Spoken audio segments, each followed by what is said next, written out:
ปีคริสต์2526เดือนเฟบรุรีมา4 วันดำดีจองกรรมฐานวิงกาลีจองสินธรรมวันจุมเฮากระเด็นในอะไรมาปิดวีปังตราวิปัสสนาดำมสะเข้าดัง10 วันว่าจะไหนและคำไหนหัวข้อตลาเฮาคำไหน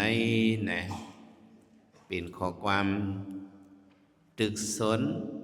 เหตุการวิปัสสนาตึกสนเหตุสังก็ตึกสนเหตุการวิปัสสนาพระบิณฑก็เตือนหัวไว้ว่า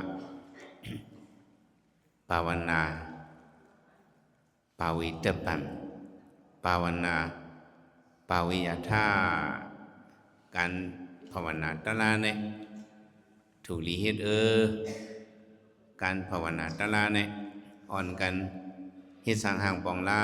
เนี่ยตนโดคำราบินสกอตึงตึกซนมาซึ่งหนังไหนเฮียงเลย สำเร็จมาตึกซนให้ตะกาคิงนายิงใจย่อเกี่ยวเขาเหตุการณ์ตลาวิปัสสนาละอันเอาเฮ็ดมา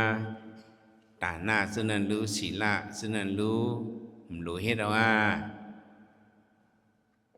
ที่มีข้อถามมาซึ่งไหนตาหน้าก็รู้ละเฮ็ดอยู่สองรู้เฮ็ดศีละก็รู้ละกรรมมันอยู่สองรู้กรรมมันนะอันนั้นสองอันกุ้ยกลุ่มโทนเอาว่าไหนไปกลุ่มโทนรู้ละเฮ็ดป้าวิปัสสนาที่ละเฮ็ดป้าหางเทียงก็พระบิณฑก็ตึกโซนก็ตานันตาทัพปามการฐานะในลีเฮ็ดตานันติทาการตาล่าในอ่อนกันดูด้านเลยพระบิณฑวาสนาสีรานคิตปันลองกำสินนั่นก็กึ่งลีกำสีรานและเขธาอ่อนกันกำสินเลพระบิณฑตึกโซนหรือสิเนมกาภาวนาภาวิตปาการภาวนาในก็ถูกลิขิตเมื่อเจ้าแดงว่าถูกลิขิตเนี่ยตั้งไว้มาขึ้นมาเสนอภาวนาภาวิยธาการภาวนาในก็อ่อนกันฮิตเลอ่อนกันฮิตตาเนี่ยพระบิณฑตึกโซนซึ่งไหนสังเสว่าอัมมีพรลีบนไหนจึงพระบิณฑสองเดตึกโซนนะตึกโซนเกียนเจ้าปีนพระมาเลยแถมสั่งปรมีมาข้าวดังยาวลงเสียสั่งเขไปเซนกำผานั่นยังอันพระบิณฑกรมาในยังอันอีสังในยังอันข้าเอาวิญญาสัตวะออกม่นป่นหลอดจอมเจ้าในเป็นยังอันพระบิณฑเขายังอันมันเจ้าเด้ข้าเอาวิญญาสัตวะออกม่นป่นหลอดฮอดนิกปันซึ่งหนังมันเจ้าในเป็นยังอันพระบิณฑเขาสิมือเป็นปันเจ้าเสสุเมธานั่นเนาะเจ้าเสสุเมธาในมันเจ้าเพียวมาที่เมืองรามาวดีในมหันกวนเมืองรามาวดีเขาอ่อนกันสื่อตั้งมันจะอยู่ในกลางเฮาให้ด้วยมากวนเมืองในอ่อนกันตรงตื่นเฮียงมันจะก็มีสารในลงมาถามตะกาวเขาตั้งวันตั้งเมืองอ่อนกันที่สั่งเฮาข่าวอ่อนกันสื่อตั้งเขาอ่อนกันให้ยังสื่อตั้งค่ะจะเสียอ่อนเฮาสื่อย้อนเปิดสังหึงนั้นพระบิณฑที่เป็นกลาได้ตั้งยาหันตาเขาเจ้า200,000 ป้าตียุกโดยย่อคิงมาดิเมืองเขาในเล่อ่อนกันปัดปูดูตั้งอ่อนกันสื่อตั้งสื่อปูเส้นตั้งค่ะสื่อมีปัดปูเส้นตาใส่ตั้งให้มันเข้มเรียบเลยเอาเก่าอันกันเอากุศลค่ะเจ้าซีก็บ่ไหนพระบิณฑดิมาในเฮาเจ้าเยซีก็ขย้อนเอากุศลจ้อมือตะกาวเขา2 เทไลหัวหน้าเขาก็ว่าไล่ค่ะเจ้าเฮาไล่ค่ะอันเฮาหลุดสูก็ไปเย้าก็มีตั้งนำค่ะอ่อนกันคัดใจทางผังมันค่ะเขานั่นกันลมอุบกันว่าเจ้าเยซีเนี่ยมันเจ้าพงตะโคอย่าลำลิ้นหมิ่นผ้าก่อนไร เจอซีสุมิฐานเอาลงพระเป็นเสาในลำลิ้นมินภาคก็ไรเขาส่งลมเสพประกาศเสพกันว่าเจอซีนั่น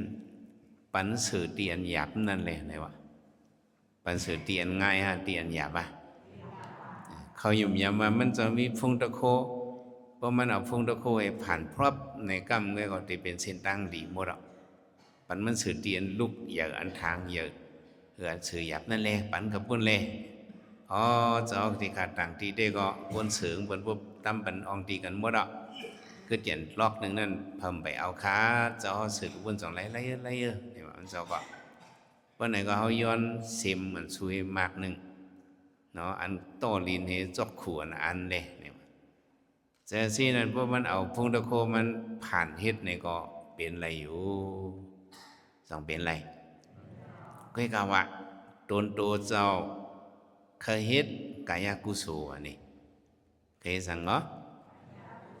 เพื่อเอาใจเฮ็ดในภาพในกรรมก็ยาวอ่ะกุศลมันบ่ยืนบ่หึงเนาะข้าวยามเป็นใจกุศลนั่นบ่หึงเลยมันจะเคยเฮ็ดกุศลกายกุศลย้อนเอาเสียมไปในมักคุดเอาลิ้นกอดใส่เนื้อศพอันนี้ก็กระถอกซอมือมันจะปกป้องหมดเฮียงเลยมือปกป้องแหละมันจะเป็นลูกชายสัตเทลูเมื่อลูกชายสัตเทเนี่ยจงเป็นยิบเสียมกับจอนพวกจอนปากเฮ็ดเนาะจุนเป็นโคเพิ่นว่าเนี่ยก็เฮ็ดยาซี่ก็เลยเฮ็ดโซนเฮ็ดให้มือในผ่ามือหนุ่มๆมันก็ยิบเสียมเวียกเสือเนี่ยจองเล็บตีป้องห้ำป้องป้องมือในป้องก็ตึงมันละเอากุศลลงในทมต่อว่าจำเบี้ยวพระเป็นเสาก็เผียวมาเจ้าหน้าเขายำยินนั่นน่ะคือดูหมอกห้องอ่อนอีกหนึ่งการตูโกนเนี่ยเจ้าเสสุมิถาว่าโอ้หันพระเป็นเสาในเปมาลีนับยำห้อยเจ้าหนังมันจะเป็นพระเนี่ยเขาก็ตักเคยเป็นลาเนี่ยอันนี้มันออกเจอหางอันตั้งเนี่ยออกเจอคอยเนี่ยอันตั้งออกเจอสังอันตั้งคอยพุ่งกรรมปรมีพระเป็นเสาย่อคิงมากวนตั้งวันตั้งเมื่ออ่อนกันเปิ้ลครับผมสมตอนอาลูปีลีคอยเนี่ยกวนนั่นเนี่ยพวกคอยมาเนี่ยก็มันเคยเป็นเจ้าหนังเปื้อนเนาะจังจ้ะก็ตักให้เป็นเจ้าไหนล่ะมันก็ก็เป็นอะไรอยู่ลงก็ได้เห็นในกว่ามันก็ซึ่งพระเป็นเจ้าระยะหันตาเขาย่อคิงมาเจ้าเสสุมิถาก็นอนอบตีเนื้อห้องนั่นอันเป็นลูกนั่นเองก็ให้พระเป็นเจ้ายะหันตาเขาเจ้าเหยียบไตกันเนื้อกล้องหลังมัน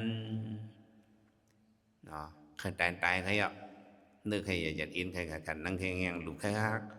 ใครไปทางเป็นก็ยาวให้เขาเจ้าเหยียบไตเนื้อกล้องหลังเขาในละเหยียบให้เขาเจ้าเลยเหยียบกลุ่มรวมอุ้งมันจะไว้จะไหนจุนใส่ใจเหสื่อตั้งอันนั้นบนห้องส่วนสั่งเสียสื่อตั้ง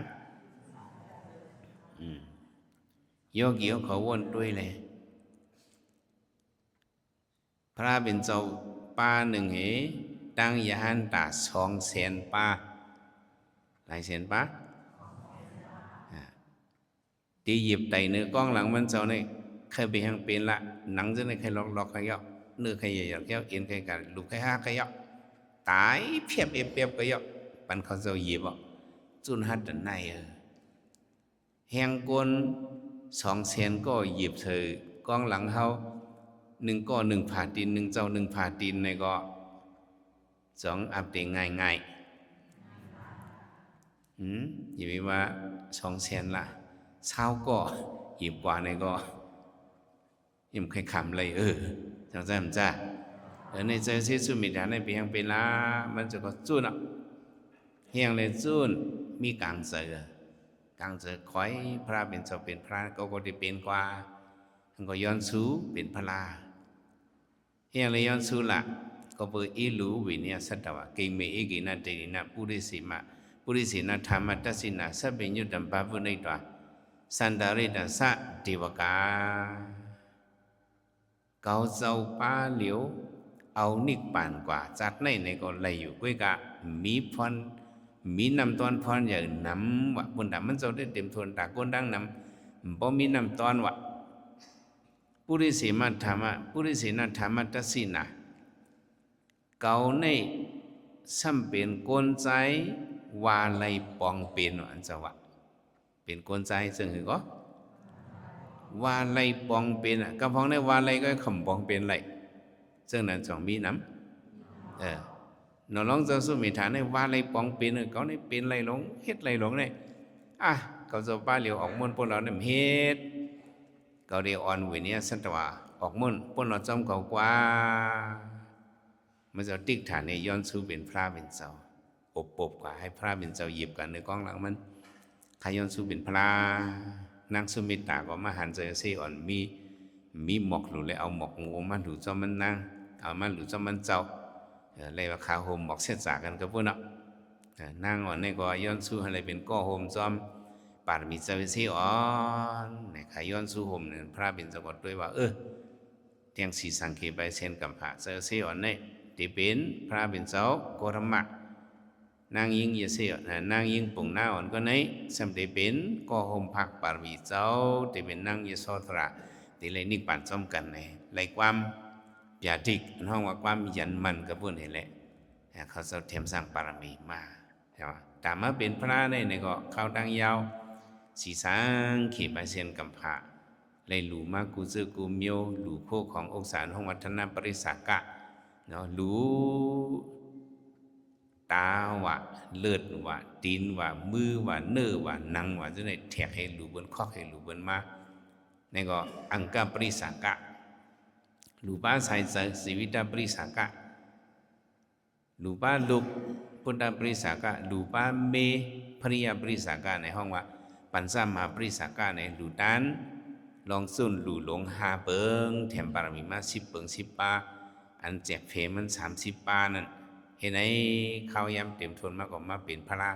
เจ้ากรมาเขาเนี่ยยังอันเจ้าปันข้าวยาวจึงในแถมสั่งปารมีมาเนี่ยยังอันตาสังลาเนี่ยตาเหือเปิ่นหูหันตลาอะไรออกมุ่นปนหลอดจอมเจ้าสัก3 จ้ะพระเป็นเจ้ากรมาเนี่ยอายุปอด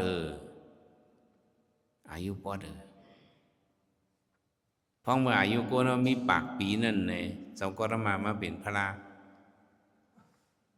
เกี่ยนเจ้าอยู่กว่าอายุ80 ปีก้อยเข้าดังเป็นพระ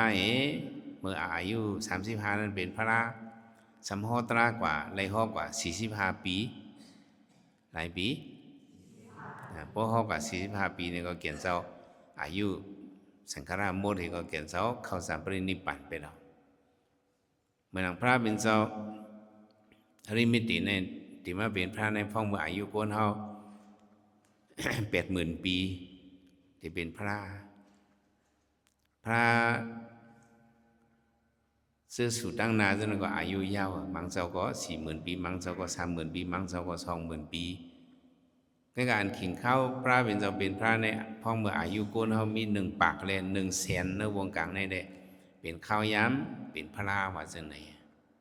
เจ้าก็มาในมาเป็นพระในพ้องเมื่ออายุโกนเฮา1 ปากในได้ข้าวย้ำมันอีติเอวะ2 เอียมเอียอีติเอวะด้วยการตลาอันหลวงพ่อได้เขียนเจ้าฮอกว่าหมดเก่งปันข้าวยำเอ็มลืมเศร้าไอ้ฮอกว่าเข้าดัง45 ปีจึงหนังพระเป็นเจ้ากุเจ้าซึ่งอายุยาวจึงไหนก็เขาก็ฮอตลาจึงไหนก็พระเป็นเจ้าซึ่งอายุยาวนั่นในมังปอกก็คำฮอตลาจะพระเป็นเจ้าก็มาก็อันมันจมฮอตลาในก็มีก็มังปอกก็อยู่7 วันเนี่ยฮอตลาก็พังมีคนแต่ไรตลาก็พระเป็นจมฮอมังปอกก็อยู่15 วันเนี่ยฮอตลาอันนั้นหันเนื้อปืนเนี่ยก็มี15 วันที่นำสุดมันฮอตลาใกล้ๆพวกนี้ปันพระเป็นจอนอายุยาวนานในมังปอกในฮอตลา15 ปีฮอตลาก็มี50 ปีปากปีฮอตลาก็มีอยู่เฮียมันมีคนอันแต่ไรตลาเพราะมีคนอันแต่ไรตลาเนี่ยสังเกตกับฮอว่าจังไหนเนาะจังว่าพระเป็นเจ้าฮอตลาเจ้าก็มาเป็นพระมาฮอตลาในตึกโซนนี่อย่าง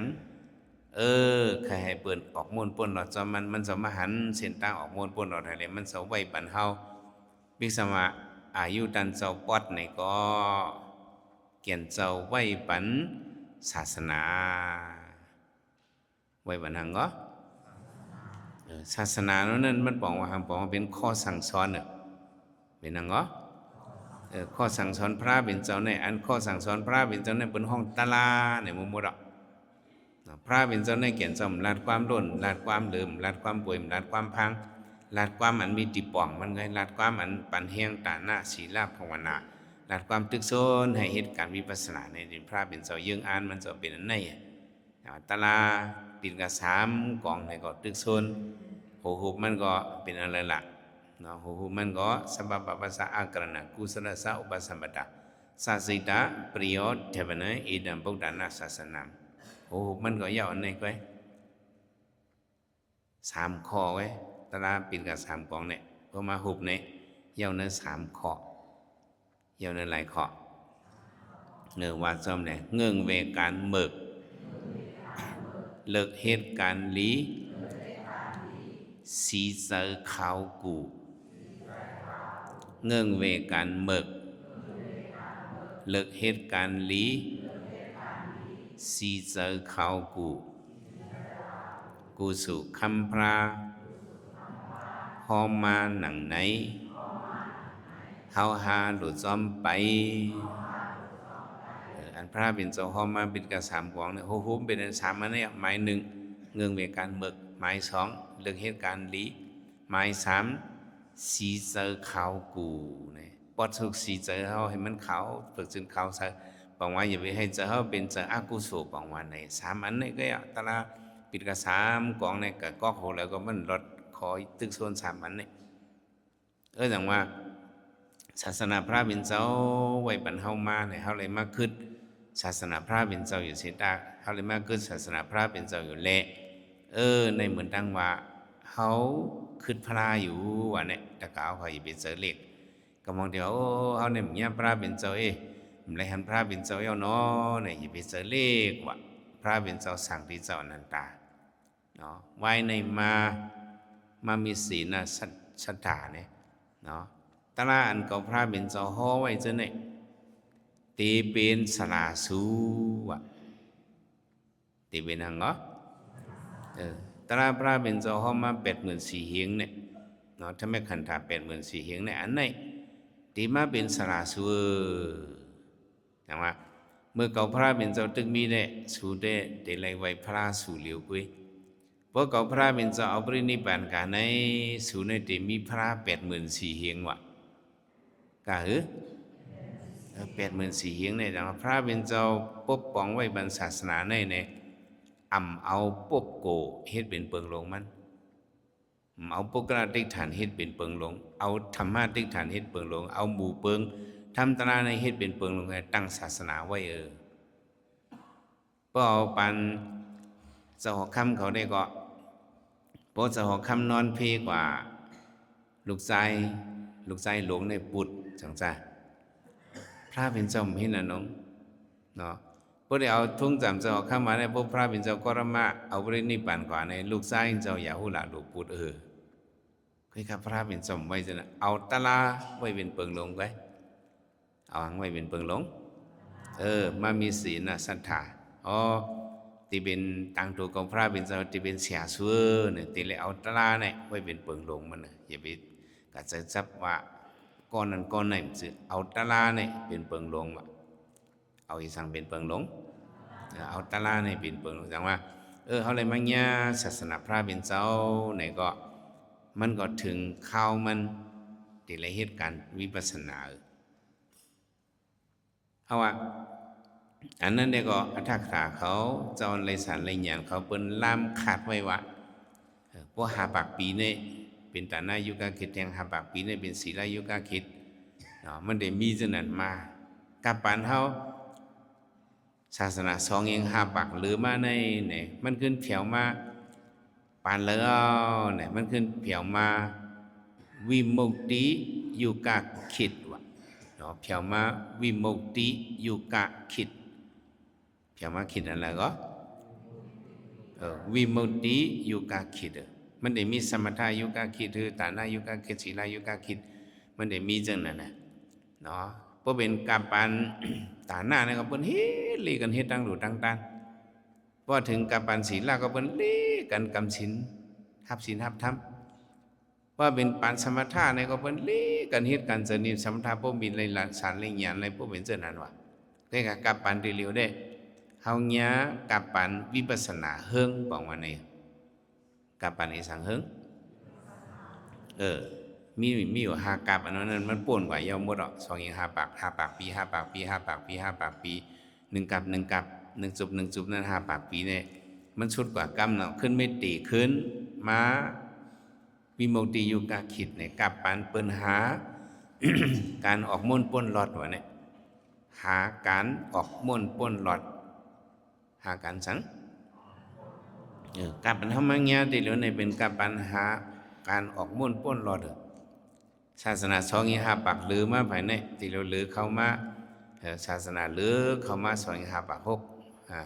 2อี6ปากซ้ำเนาะ2อี5ปาก6 18 7ฉะนั้นศาสนาหรือมามันตึกเข้ามาไปเต็มปากปี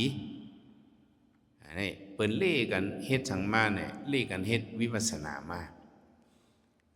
เมื่อศาสนา2อี5ปากไปถึงนั่นในก้นอันเฮ็ดการวิปัสสนาเนี่ยมันอีน่ะมันมีติเหลียวเฮามาเงียกับปันวิมุตติอยู่กะคิดในกะเลยก็เปิ้นเข้าใจการตะลาวิปัสสนาวันอ่อนวันอิดเขย่าเวียงอย่าเวียงลงเขย่าตั้งโลกกำผาเปิ้นนั้นกันเข้าใจการวิปัสสนามาเฮียงสมวันกันที่มันถึงกับมันถึงสังมันถึงกับมันถ่อมตะลาในก็ใครถ่อมตะลาวิปัสสนาเห็นไหนมานี่กูบ่ได้ถ่อมกว่าถ่อมตะลาในก็ใครถ่อมลองหลุลองต้านเฮถ่อมตะลาในก็ใครถ่อมลองมีศีลศีลาเฮถ่อมตะลาในก็ใครถ่อมลองอันไรสารไรญาณเฮแต่เลี้ยวได้มันใจเส้นนั่นน่ะใครเป็นการตราวิปัสสนาตราทบตัวในใครเลือกถ่อมมันเป็นร่อนมอนตะลาเนี่ยเป็นในมาเนี่ยจังว่าเสือเฮาโยกีเนี่ยก็ยินข่าวว่ากดิกาลีเนี่ยที่ฝีปังตะลาวาเนี่ยสองอ่อนกันมาห้ามมาเปิ้นติกอัฐมาหามาหังกวยเฮาว่าในต้นใจเฮาปารมีเฮาชนมาเฮาหลวงปองเจังไหนอย่างชนมาปารมีเฮาชนมาปิ้งสมาเปิ้นชนนี่น่าก็ป้อมใครมาในก็อะไรอยู่รู้จังซั่นจ้ะลิงเตอลิงเหนื่อยก็อะไรมันอยู่ลีฮะมันตันน่ะมีไฟเบอร์เฮือนในก็ไล่อยู่จังไล่มันไล่ในได้เป็นกว่าเฮ็ดเนี่ยเฮามีปารมีกูก็ยปารมีเฮาเนี่ยมีกูก็กะมันถึงเป็นเสียงมกโกมมกอุ๋งไว้เลยมกอยู่เนื้อลิ้นมกอยู่เนื้อยืนเนื้อยาไว้เลยเขาหลงมาปากเป็นเอียยางซึ่งในก็ยักแต่จังหวะมาเขาการตราในเขาเจ้าก็เคยตึกโซนอ่อนกันเฮ็ดการตราวิปัสสนาเลยพระเป็นเจ้าก็ยังอันเขียนเจ้าก็ว่าข้าเปิดมาเจียงกำตราให้มีลองตังหันลองเสษาสีป้าหันสะพอตรามันกึมเป็นลู่ๆให้แหละให้เลยฮู้บ่มีหยังอันนี้กว่าเนี่ยมันเป็นการออกมวลพ้นรอเด้อพระเป็นเจ้าเขาบอกหนึ่งเขียนเจ้ากว่าเลที่จองประปึกเขาเมื่อวานพระเป็นเจ้าเขาก็มีหลายหมู่หลายซุ้มเหมือนซื้อพุทธภาษาพระเป็นเจ้ากะเลยที่จองนั่นเนี่ยห้องว่ามาการติยะประปึกเขาเป็นเจ้าคือมาการตีนะมาการตีประเบิกนะเขามีตะเบตะปัน5 ปากป้าซื้อลุงน้องตะเบพระเป็นเจ้าเขาเป็นเกิ้งหนึ่งห้างคอเขาเนาะมาการตีประเบิกในพระเป็นเจ้าตอกให้มือหลีนึกย่องเขาว่าพระเป็นเจ้าเขาเพียวมือเนี่ยเขาก็ย้ำยินเขาพระเป็นเจ้าโกรมาเจ้าโกรมาเนี่ยมันเจ้าเกี่ยวติดเย็นว่ามันจะมาที่จ้องเขาตะเบกเอาตะปานก็จะในส่วนกันอยู่ลีอยู่ติดเย็นอย่าไปอ่อนอย่าไปมอเจ้ากรมาในมันจะเกี่ยวติดเย็นอยู่เข้มเร็วๆในมันจะเกี่ยวเส้นนั้นว่าอ่อนกันอยู่ที่เขาก็ไว้สติให้อยู่ลีพระเป็นเจ้าเพียวมาที่ในจ้องเขาดีอยู่เขานั่นเขาก่อนกันว่าล้อมพระเป็นเจ้าชาลงเขานั่นได้ก็ไม่เจอ ไม่เจอเจ้งหือในกูพระเป็นเจ้ามาห้อยเอาตะเปมันก็เป็นตะเปพระเนี่ยเสียเนี่ยไม่เจอวะกูนั่นก็เป็นนั่นแหละกูตะเปเขาก็เป็นตะเปเปิ้นกูก้นเขาก็เป็นก้นเปิ้นจังจำจ้ะเนี่ยมากันที่ประเบิกเนี่ยก็มันก็ไม่เจอเส้นนั่นนะพระเป็นเจ้าก็มาในคิดมาห้อยกำพองไอ้สำเนีว่าพระเป็นเจ้าก็มาเนี่ยมันมีกาถาอำเจอเปิ้นในวะเฮ้กาถางมันมีกาถาอำเจอเปิ้นเพราะอะไรกระถ่อมตาลามันให้เป็นเจอมันกว่าเนี่ยเปิ้นโกงเจ้านั้นเจ้าก็มาเนี่ยมันมีกาถาอำเจอไว้มีกาถางก็เบอร์กาถาอำเจอเนี่ยซึ่งเป็นเสียมมากันที่ประเบิกเขาเนี่ยเขาทำเป็นอย่างเขาเป็นคำเจอวะเนี่ยเขาไม่อย่างคำเจอกูพระเป็นเจ้ามาคุยเอาตะปีเขาก็เป็นตะปีพระเป็นเจ้าเขาเมื่อก็เมื่อนังที่สั่งถูกเขาก็มาล้อมพระเป็นเจ้ามาว่าซึ่งหือที่เขาพระเป็นเจ้าว่ามากันที่ประเบิกเขามาที่สู่ในจือว่าก็ได้มาคุยเอาตะปีสู่ซึ่งในจือว่าก็ได้มาคุยเอาเจ้าสู่มาเป็นตะปีก่อมจื้ออันเก่ามาเนี่ยนะเก่าหู้เก่าหันไว้ลองตลาดซื้อเจอหมันเมนนั่นเนี่ยเก่าใครมาลัดในสุโกยเนี่ยพระเป็นเจ้าว่าซึ่งไหนวะพระเป็นเจ้าเนี่ยเป็นสมมาสัมพุทธะแหละเนาะกุ่งกุ้นหมุนเงามันเจ้าในสมมาสัมพุทธะแกนเจ้าหัวอันเช่นจ่าสีป้าเฮสมขึ้นหมดซับเลี้ยงเจียกเพที่บอกมันเนเปิ้นให้เปิ้นป่องเจอซึ่งหนังมันเจ้าป่องเจอเนี่ยห้องว่าสมมาสัมพุทธะมันเจ้ามีกุ่งกุ้นหมุนเงาอันไหนแหละมันจะว่าเก่าหัวหันมาตลาดในมันสื่อของเผอมันตื่นเป็นสภาวะตลาเป็นตลาหังเป็นสภาวะตลาให้เกาไข่หันเงินเกาไข่เจอหันเลยเงินเงามันแหละอันเกาหันมานั่นเกาไข่ให้กวนดังหลกดังหลงหู้แลเกามาลัดนี่ก็มันชื่อว่าเกาว่าสุดเลยทักปานประเบิกเด็กที่สูนั่นเลยมาสู่เกากำว่าเจอนั้นสุใครหรือถ่อมก็ถ่อมใครหรือเอาก็เอาอันนี้ในเกาหันมาเนี่ยมันเป็นอันสื่นเสริงแหละตั้งหู้อ่อนเก่าอันในเก่าใครมาให้สู่ถ่อมตุ้ยเนี่ยมันจือพระเป็นเจ้าห้วยเขาใครเขาหู้อันหมานเมนมันเนอะจังแซมจ้ะใครให้เขาสู่หู้อันหมานเมนมันเนี่ยพระเป็นเจ้าห้อตลาบันเขาเพราะเป็นเจ้าในเสียมากันเตี้ยประเบิกในก็มันก็ลมเจอค่ะอันคำเจอมันนั่นเลยลมกว่าไปเลยเป็นนั่นกว่าลมกว่าเพราะเจอมันลมกว่าก็มันก็ถ่อมตลาก็ถ่อมลีงามเพียงหนังพระเป็นเจ้าฮ้อปันเนี่ยก็มันก็เลยตลากว่าพวกเลยตลากว่าก็กวนเขาผู้หันเสษตรากว่าเนี่ยก็ผู้กายุ่มย้ำก่อนมาในปันในยาวสื่อว่าพระเป็นเจ้ามันเจ้า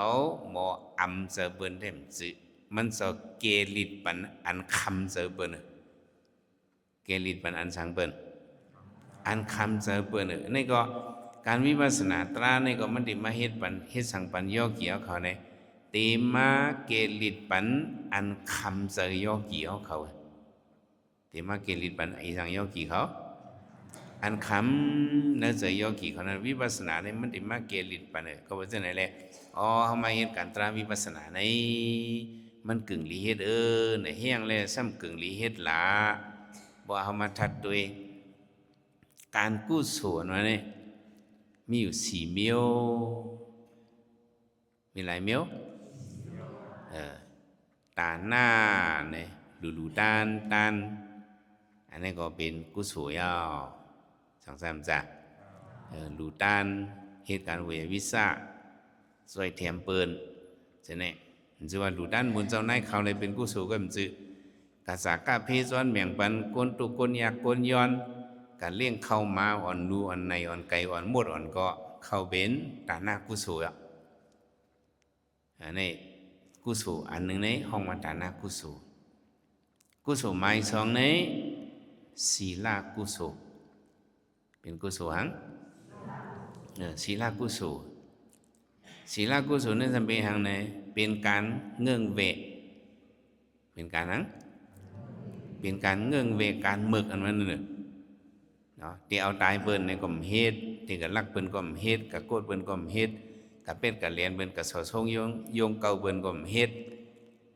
กับลาดความ มารู้ตุตับความเปี่ยวความพังก่อมเฮ็ดกะรัดความตะสินตะสือพรุกษาวาสาตะนั้นก่อมเฮ็ดเนี่ย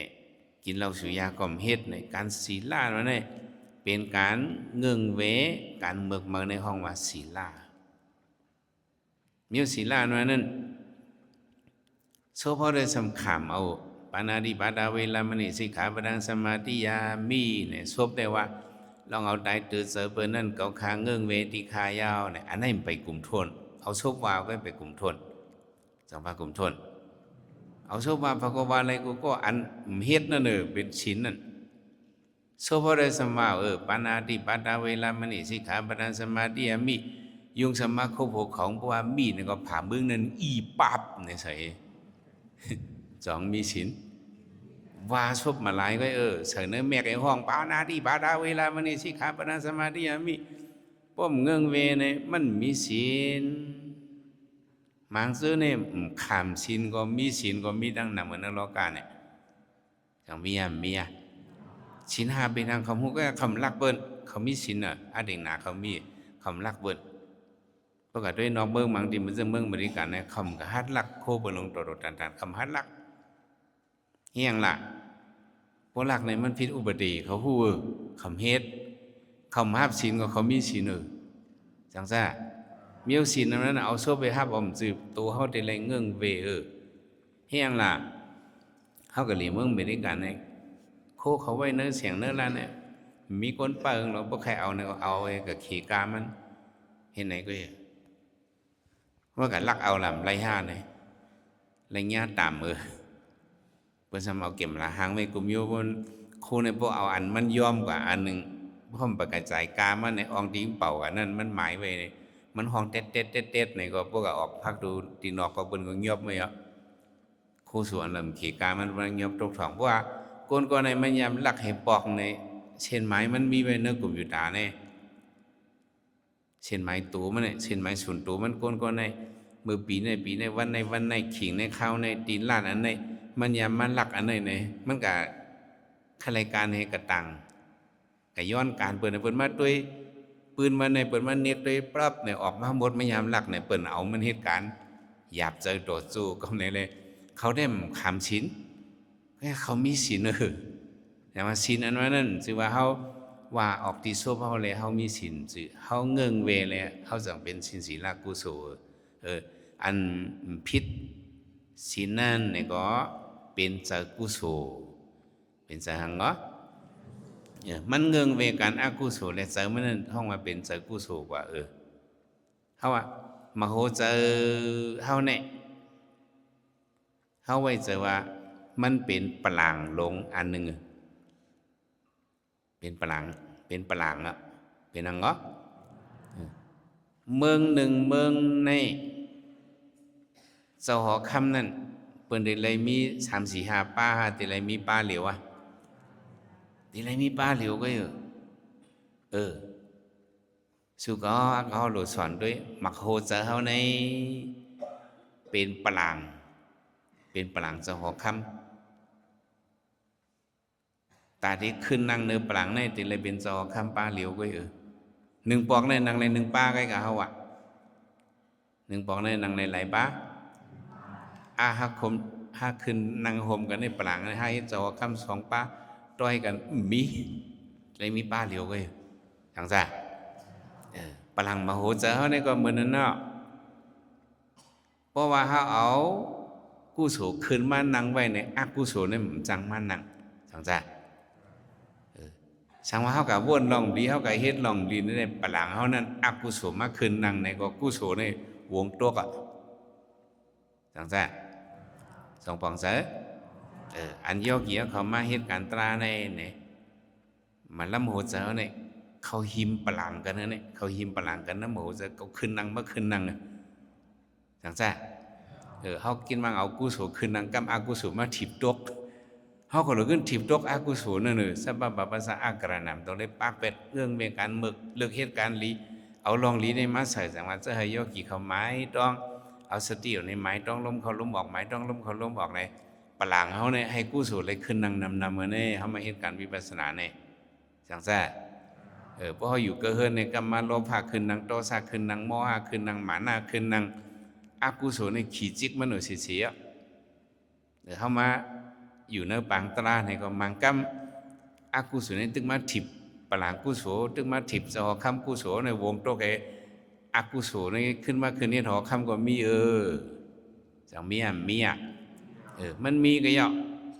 ปองในได้เขาคนไรถิบตัวเก่าในเขาหลุดถิบตัวที่เกิดอกุศลในแต่ถ้ามาเหตุการตราวิปัสสนาเนี่ยอันนี้เป็นเขากำศีลในก็บอกว่าเขาเงื่อนเป็นการเบิกห้ามปันอกุศลเป็นในก็มันเป็นจากกุศลเลยหับศีลมีศีลศีลาก็เป็นศีลากุศลกุศลหมายสามเนี่ยทำเป็นสมถะกุศลเป็นกุศลสมถะกุศลเนี่ยเป็นการอันที่เราเจอนิมที่สุดมันเมื่อไกลเฮาโยกีเขาเมื่อไปฮอตลาไปถ่อมตลานั่นเนี่ยเฮาส่งเมตตาส่งเมตตาไว้วางกูคนนั่งให้กังเราตั้งเป็นเฮาส่งเมตตาใส่เฮาหุมเป้าให้เศร้ารถพี่เขียนสัตวาตั้งซื้อให้มวลซื้อต้นเดือดสึงกัดเย็นสัตนาตั้งซื้อให้มวลซื้อต้นเดือดสึงกัดเย็นวิยาวิสาตั้งซื้อให้มวลซื้อต้นเดือดสึงกัดเย็นสังขารเสาตั้งซื้อให้มวลซื้อต้นเดือดสึงกัดเย็นเปิ้นส่งเย็นมาเมตตาตราเฮาหาฮับกัดเย็นเขาฮับเอาเมตตาเปิดอันนี้เป็นจักกุศลเกี่ยวกับเมื่อกี้เขาว่าฮับศีลเอาโชว์เพราะอะไรฮับสองปามันเขาส่งเมตตาก็เอาโชว์เพราะอะไรส่งมันไปเป็นเมตตาแต่ว่าโยกีเขาบ่ส่งเมตตาในรู้เลยส่งป้าเจอป้าคอใครว่าในเดี๋ยวเลยส่งให้เด้อส่งป้าเสือป้าคอส่งป้าเสือป้าคอมันจะเลี้ยหรือล่ะเพราะว่าเมตตาไว้วางกูขุนนางให้กังเราด้านเป็นเนื้อเสือเขาในก็หลวหันกูขุนกูนางเมตตาไว้วางเขาไว้เมตตาถึงกูขุนกูนางให้กังเราตั้งเป็นหยิบไปให้เลยมีตั้งใครตั้งเป็นเขาหลวไว้เจอนั้นมันจะเป็นเมตตาเนาะเปิ้นว่าก็เขากับเมตตาไว้วางกูขุนนางให้กังเราตั้งเป็นนี่เด้ว่าซุบหลายๆก็มันป้าเจอเด้มันเป็นเมตตาภาวนาว่าnó xúc để sát vào đăng sư hay muốn sư đó đỡ dừng cá gì này mình ba giờ này mình ba khai bên cá gì này đây cóมันเป็นออกซบออกเสียงหลายๆเลยเฮาส่งเมตตาเนี่ยก็อย่าไปส่งเจริญจะละว่าส่งสังขารเจ้าดังซื้อเฮามวลซื้อตอนเดินสึงกัดเย็นเนี่ยเนื้อเจ้าก็หันสังขารเจ้าเขากูเจ้ากูป้าให้เลยมีดวงทางกัดเย็นเขาส่งว่าเจ้าตาหน้าตั้งซื้อเนี่ยเจ้าตาหน้ามาดูซ้อมเอาเวียวิสามาให้จอยแถมหงตมสุหงป่วยปันเฮาโสเมตตามันเขาอันนี้ห้องมันจะกุศลอันนี้เป็นกุศลมาเอาขึ้นนางเนื้อปลังหอกคำเขาในเขาเอากุศลมาให้เจ้าหอกคำเขาในลียแต่เดี๋ยวมาให้เจ้าหอกคำเนื้อปลังมันละโมเจ้าเขาในตาหน้ากุศลก็เอามาให้ไรศีลากุศลก็เอามาให้ไรสมถะกุศลก็เอามาให้ไรหรือจะในกำเนิดสุดกุศลไม้สีในเป็นวิปัสสนากุศลเป็นกุศลเนาะตานะศีละสมถะวิปัสสนาในกุศลไม้สีในห้องว่าวิปัสสนากุศลห้องว่ากุศลเนาะวิปัสสนากุศลเนี่ยได้ว่าอันนี้เป็นกุศลกึกปาหยันตังหูกุศลกึกปาหังกึกปาหยันตังหูเนาะหูเจิ้งคือล่ะหูลองเป็นลู่ๆในห้องว่าวิปัสสนากุศลเฮาคันไรกุศลอันไหนนะนั่นก็กุศลสี่อันไหนตานะกุศลศีลกุศลสัมมากุศลวิปัสสนากุศลนั่นก็กุศลสี่อันไหนในอันเราสัมยาเสเปิ้นป้อในซึ่งวิปัสสนากุศลในเป็นจิกเป็นแทนมันยาเป็นอีสังมันเป็นจิกเป็นแทนมันเฮียงเลยสมาเป็นจิกเป็นแทนมันตาหน้าศีลสมถะอัมแก่หาในแก่มันก็เป็นกุศลดูด้วยกันอันเป็นจิกเป็นแทนมันได้ก็เป็นวิปัสสนากุศลเฮียงเลยสมาเป็นจิกเป็นแทนล่ะบ่ไหนซึ่งเหตุการณ์ตาหน้ามานั่นตาหน้าต่อฮอดีป้อก้าวว่าเนาะว่าเหตุการณ์ตาหน้าในก็โกนเฮา ก็เป็นจัดเลยปันแล้วก็มันก็เลยกินเหลืองนุ่งเหลืองเนาะเลยอยู่เศร้าอันลีอันเข้มความใจเขาก็ว่าเมืองผีกำตังหลูที่อยู่กำโหเจอจังซั่นจ้ะเขาเลยมาเป็นง่วงก้นหรือเมืองผีมันจะเป็นเขาเลยมาอยู่เศร้ากินสร้างมือผมยักเปิ้นเลยกินเขาเลยกินเปิ้นเลยนุ่งเขาเลยนุ่งเขายังต้อนเหเปิ้นเนี่ยเป็นมูลหังมูลฐานะกุศลอันนี้ก็มีก็เป็นจังจ้ะทีไรมีลองกินลองเยี่ยมลองอยู่ลองไหมลองอยู่ลองเศร้าให้ว่าเตรียมทวนก็ผมเห็นนั่นก็อยู่ในฟ้าเมืองก้นโคงกลางในก็มันได้เลยตุกอยากขันเสยหักขอกินย้อนกินฉะนั้นมันง่ายๆแต่เฮามีมุนตาหน้ากุศลได้มีเอามีกูก็ซื้อเฮาเนี่ยจังมีอ่ะศีลกุศลก็เฮามีเอาให้อย่างไรเฮาว่าเฮามีศีลกุศลศีลเฮาก็แห้งเยอะยกเกี่ยวเขาจะศีลแห้งเยอะอันเฮาอายุยืนยาวแต่ถึงวันเหมือนในเป็นย้อนเบอร์ห่างในย้อนเบอร์บุญศีลศีลเฮาจัดก่อนวันหลังจัดเร็วจัดย้ำพิสูจน์ป่านย้ำแต่เร็วก็ศีลศีลในก็ป้าจ้อมือเฮาอายุยาวแต่ไหนบอกไม่ออกเขายกเกี่ยวเขาวนด้วยหรอเสื่อนเรียกเสียเฮาตายกว่าสองมีหลายก็มาอ่านเลยอ่านเฮาปานเร็วกันฉะนั้นตายกว่าสองมีหลายก็มาอ่านเลยเฮียงเขาฉะนั้นซ้ำตายละมุนศีลาเขาอีสีเฮาเฮาจะในอายุยาวแต่ถึงวันเหมือนในเนี่ยเฮามีมุนศีลาไว้จัดก่อนก็เฮามีมุนศีลาจัดในก็มีมุนศีลาก้นมังซื้อจัดก่อนก็มีมุนศีลาจัดในก็สมมามีมุนศีลาในก็ตายเจ้าตายเจียวหรอว่ามีสินศีลาในเฮาอีกแบบด้วยดังเมียวเฮาด้วยสินไม้หาเลยสุรามิริยมัสสะปะมาตถานาลองกินเราลองยาเมากำลองสุยานั่นเพราะเงินวีในก็ก้นเขาก็อายุยาวหรอสองยาวไม่ยาวตัวอย่างเจนเป็นขี้เราขี้ยาจะได้ก่อจะไหนโอ้เป็นขี้เราขี้ยาตั้งยันหลุดเขาพูดหมดอ่ะเขามีศีลลูกพิสุปานเนี่ยเขามีศีลลูกสองสามจ้ะว่ากินเหล้าเนี่ยก็เฮ้ยกำมาตับเขียมเอาเป็นเมี้ยวนั่นเมี้ยวในเนี่ยกินยาเนี่ยก็มันอยู่เฮิงมีสินศีลานั่นน่ะมันเป็นกับอันไหนศีลาก็มันให้ได้อายุเขายืนยาวศีลนะสุขดีอย่างที่อ่อนอถึงสุขดีเมืองกนหลีเมืองผีเมียสมถะกุศลสันตวามันเขาส่งเมตตาให้ละสันตวาตั้งซื้อให้มวลซื้อตอนเดินสินกัดเย็นให้กัดเย็นเอาตัวเขาเนื่องด้วยส่งเมตตาให้เพิ่นกัดเย็นให้เพิ่นลดพี่เข็นเฮียงเลยสำสงซึ่งนั้นเลยตัวเขาก็เขาเคยกัดเย็นอยู่รู้ตัวยอเขียวเขาก็ก้นสองเคยกัดเย็นสองเคยลดพี่เข็นสองเคยยาพี่เข็นซึ่งหนาเขาเคยยาพี่เข็นซึ่งหนาเขาเคยลดพี่เข็นนั่นสัตวาตั้งซื้อให้มวลซื้อตอนเดินถึงกัดเย็นเขาส่งเมตตามันซึ่งเนี่ยอันนั้นเป็นเจอกุศลแห้งเยอะอ่อนฮอดถึงเลยเมืองสางปุ่นก่อนหน่อยเนี่ยจะส่งเมตตาเนี่ยอ่อนฮอดถึงเมืองสาง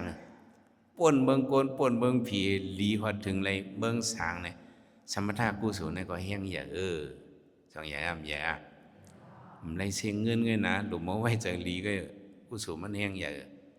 ฐานะกุศลก็ลีอยู่ศีลกุศลก็ลีสมถะกุศลก็แห้งเยอะเพียวถึงเมืองสางฐานะศีลได้ก็เอาอะไรเมืองก้นหลีเมืองผีเมียดเลยเพื่อกว่าฐานะกุศลศีลกุศลสัมภากุศลในมันเอาคืนตั้งเนืออยู่เอาคืนตั้งเนือศีตาก็มันไปหมดเลยไพ่ตั้งเตอในหลุดต้องไว้ในคลองไปหมดเลยกันเลยไพ่ตั้งเตองาลายตริสันปิตะอสุรเกะอันห้องว่าอเปสีเปิงนั้นตาหน้าศีลสมถะไหนมันกับหมดเลยไพ่มันเอายานห่างเลยอยู่สองเอายานห่างเลย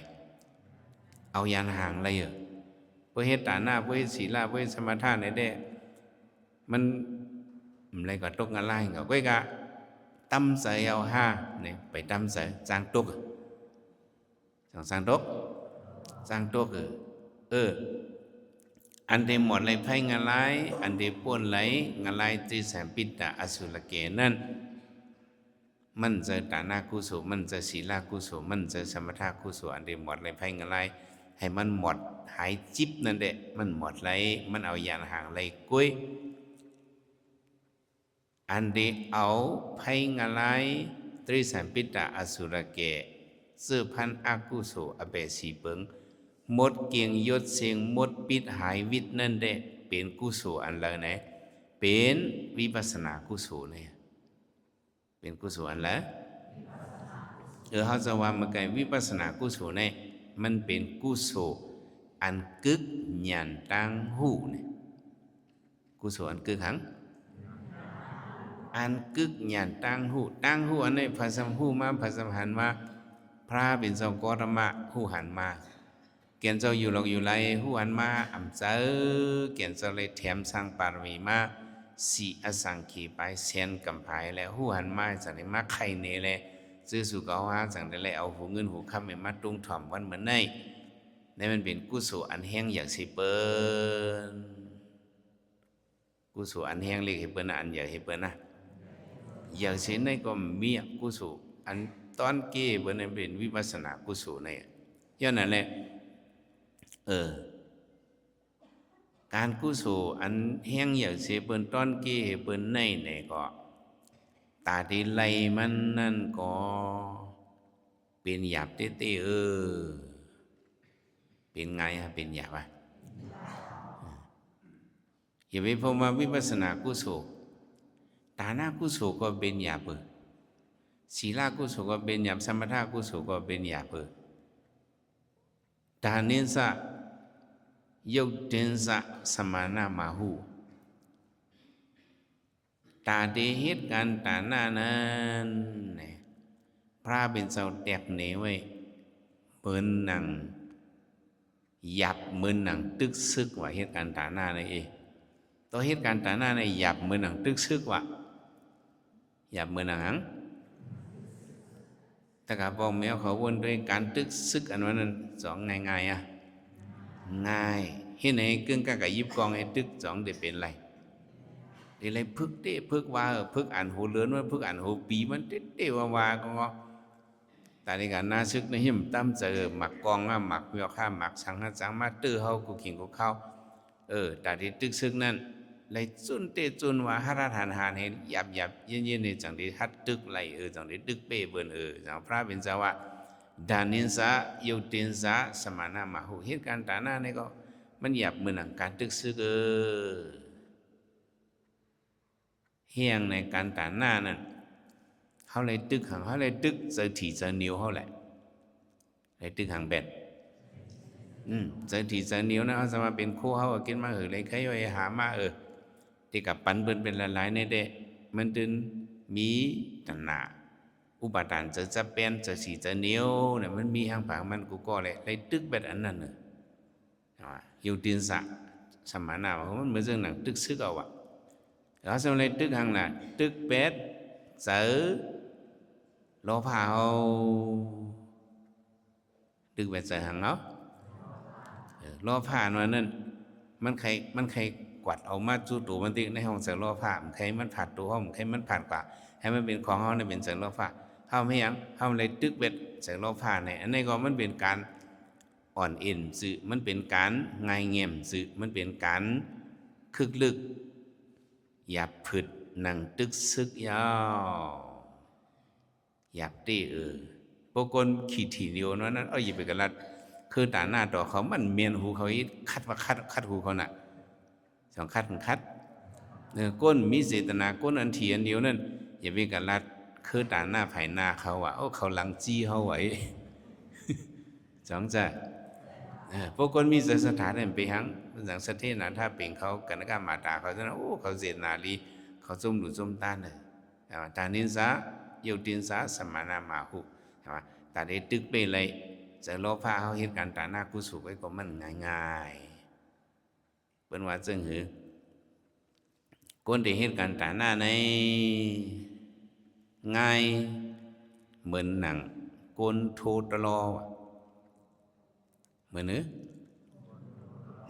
ก้นโทษตลอดมันนะมันจะว่ามันโทษกว่าตั้งนานที่โทษให้จันขึ้นโทษให้จันขึ้นเนอะเจอเขาก็เหมือนนั้นเนาะพวกเด็กดูเด็กตาเนี่ยก็ได้หลูลีคือเนาะหลูลีคือเนาะทั้งวนเนอะมันเหี้ยมันตึกจะล้อผ้ามันเนอะจังไรตึกอ่ะก็ได้หลูลีเนาะหลูลีนะหลูน้ำลีคือเนาะหลูย่อมเหมือนในหลูอินคือเนาะมันตื่นเห็นไหนหิวขึ้นเหมือนจังตลอดโทษกับโทษขึ้นอ่ะเป็นสีตลอดนั่นจังจ้าปุ่มโทษกับโทษขึ้นมันออกเสียงก็รู้ประมาณนั้นน่ะสตาเสียงในหมอว่าน่ะก้นเดหลุดด้านนั้นสตาเสียงในว่าจังคือเสียงตลอดเนี่ยสตาเสียงมันหมอน่ะว่าจังคือยืดเนี่ยเสียงตลอดว่าก็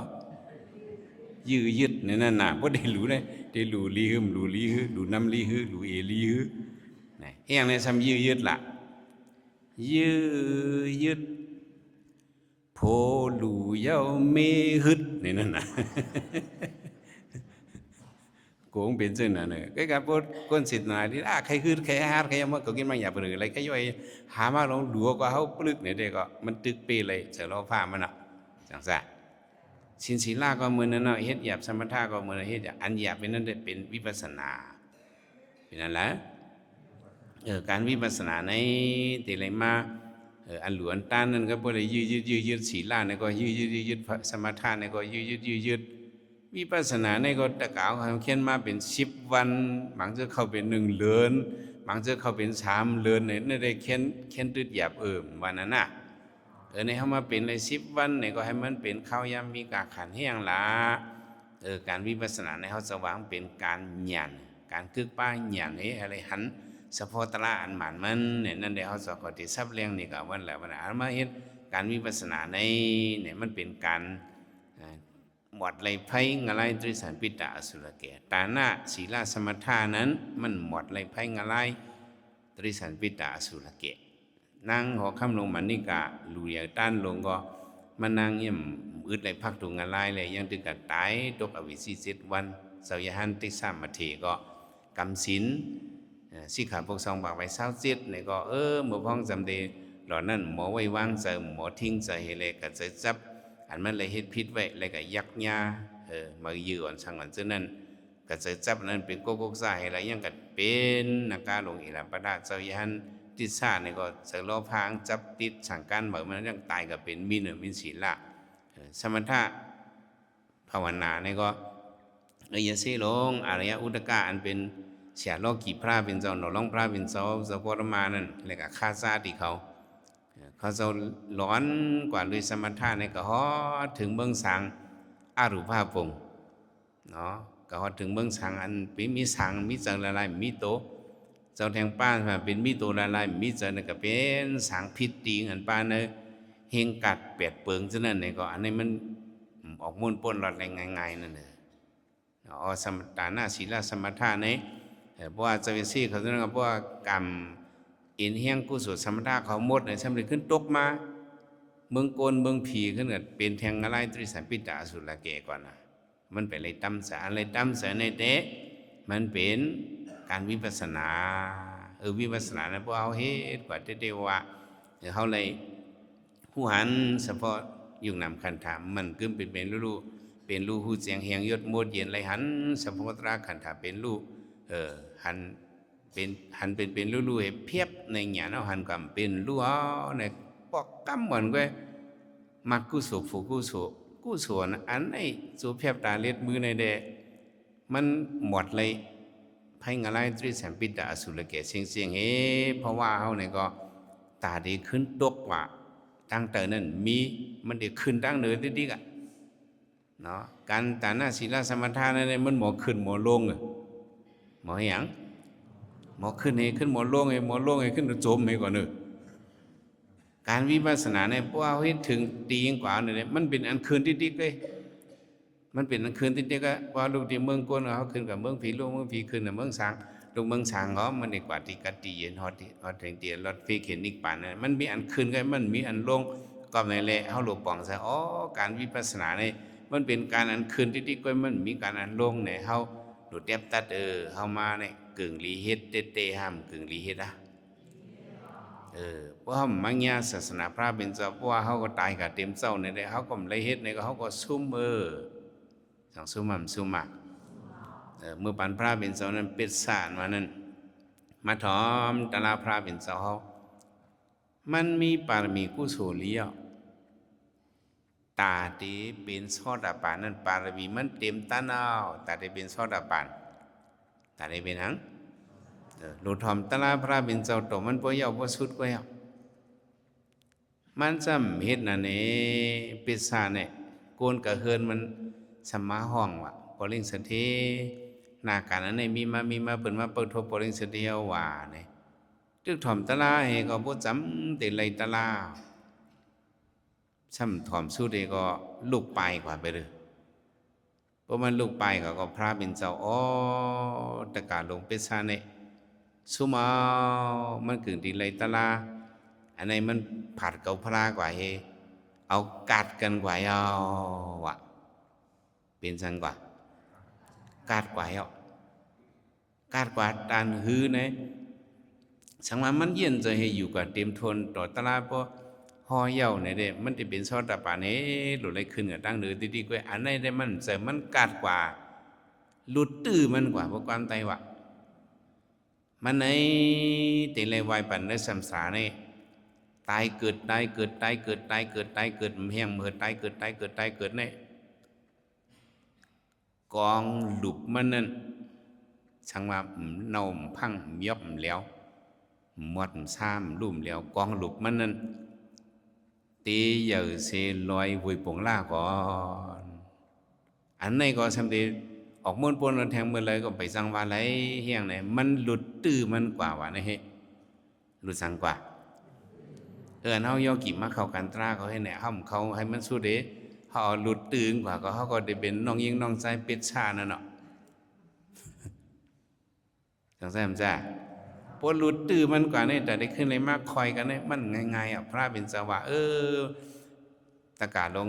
ปอเล่งสะเทลงปิดชาเนี่ยมันหลุดตื่นมันกว่ายาวกว่าซอยๆเนื้อสัมสลายยินยาวข้าวหึงกองหลุกมันนั่นตีกองเหยื่อสิลอยลงหวยปงล่านมันลอย